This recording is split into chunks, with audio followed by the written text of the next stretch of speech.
Саламатсыздарбы, урматтуу мекендештер. Ассаламу алейкум. Калай калк? Бүгүн Кудай буйруса, ыйык Рамазан айдагы бүтүп, мусулмандардын бийик майрамдарынын бири айт күн. Жалпыңыздарды айтыңыздар маареп болсун деп куттуктагым келет. Социалдык тармактарда көп эле интернет желелеринде ар кандай пикирлер айтылып атат. Өзүңүздөр билгендей, бүгүн баары өзүнүн үйүндө эле телефон аркылуу бири-бирин куттуктап, жакшы кабыл тилек айтып, тагыраагы мечиттерде айт намазы окулбай эле. Эмне үчүн? Сактыкта кордук жок дегендей, мына биздин Кыргыз мамлекетинде дагы этияттыкты кармоо максатында быйылкы жылда көпчүлүк айткандай тарыхта биринчи жолу болуп атат. 30 жылда мындай болгон эмес деп дагы тамаша сыяктуу дагы Facebooktан посттор жазып атышат. Айт намазы бүгүн борбордук аянтта окулган жок. Эмне үчүн?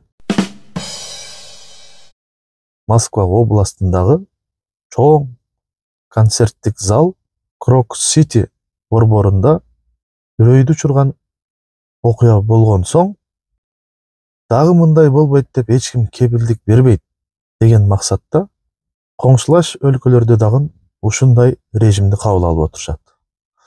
Бул негизинен караганда, туугандар, туура эле деп эсептесек болот.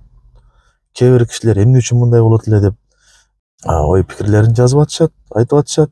Ар жак бир жакты байкап туруп жыйынтык чыгара турган болсок, туура эле чечим кабыл алышты деп айтсак болот.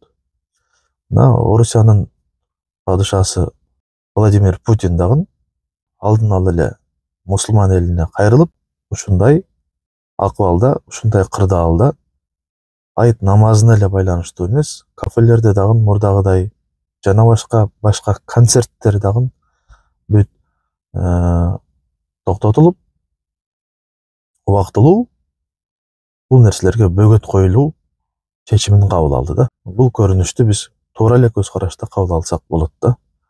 Кудай сактасын, эртең дагы ойлобогон иштер болуп кетип, башка өлкөлөрдөй болуп, убактылуу токтото турса болмок эле, ушундай жаман иш болбойт эле деп арман кылаардан мурда ошого ылайыктуу чара көрүлгөнү бул дурус маселе деп айтсак болот да.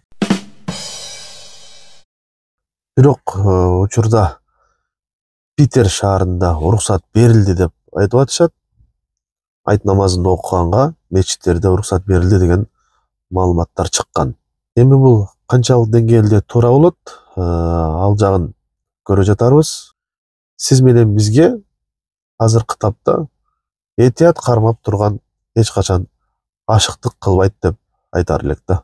Кантсе дагы туугандар, бүгүн 10 апрель жалпы мусулман калкы үчүн эки чоң майрамдын бирөөсү айтыңыздар маарек болсун. Ар бир адамдын тилек максаты ишке ашсын.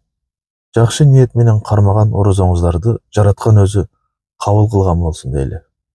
Өлкөбүзгө тынччылык, бакубат жашоо, алдыңкы баскычтарга чыгып, ар бир журтташ өзүнө бекем, өзүнө ток, бирөөгө көз каранды болбогондой, жакшы ниет жарым ырыс дегендей, мындан ары арбын иштер астына жүрүп, Кыргызстан кандай өлкө деген суроого коррупциядан арылган өлкө, өзүнүн күчү менен бутка турган өлкө, өзүнүн эли менен, өзүнүн журту менен, өзүнүн коомчулугу менен, өзүнүн алы менен алдыны көздөй жол тартып келаткан алдыңкы өлкөлөрдүн катарында деген жоопторду гана уккандай бололу. Барыңыздарга ийгилик болсун. Дагы бир жолу айтыңыздар маарек болсун.